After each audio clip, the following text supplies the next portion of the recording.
So let's start out with talking about what is the emotional brain and how does it influence or direct lifestyle behavior choices and decisions.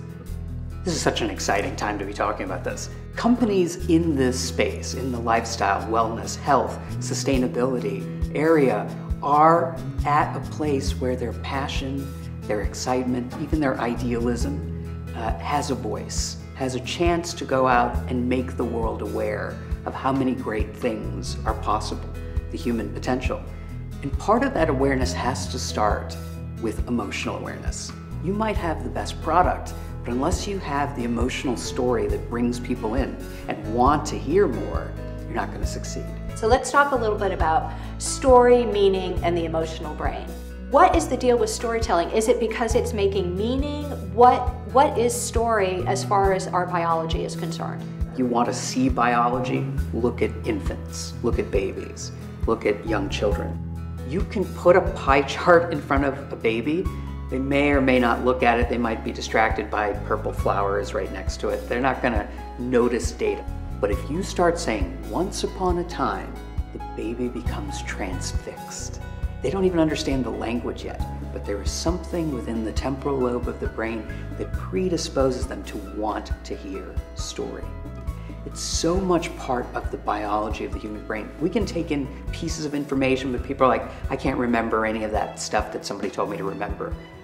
Did you see this movie? Did you read this book? Did you hear this song? Yeah, tell me what it's about. And they will tell it to you flawlessly because we are wired to take in story. And this isn't just with young children. You see so many great speakers. The first thing they do when they come up in front of the audience is to tell a story. To give an example, it automatically engages people.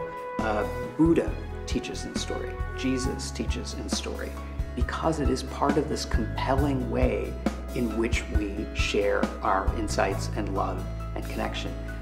Every brand, if you say, well, I know our product's benefits, it's not going to get you very far. But if you can tell the story, both of your own history, what you're trying to do, examples of people you've helped, suddenly it becomes more personal, and it creates a personal emotional promise to the potential buyer or reader to want to be part of it. You don't have to be all things to everybody, but you've got to be clear about who you are, and then your people can come to you. So, you know, sometimes businesses will say, well, what's the storyline here?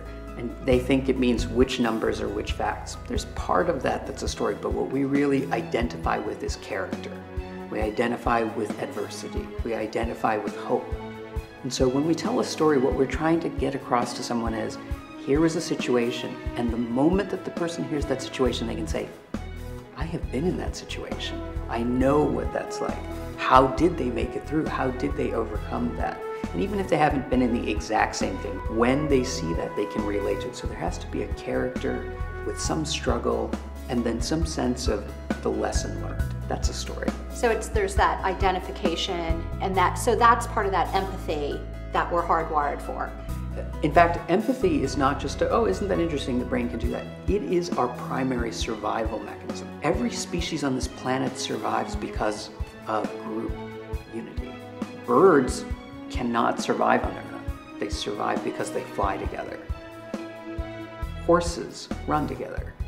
Fish swim together. And humans, with all this extensive wiring in the brain specifically designed for emotional experience, we survive because we feel together.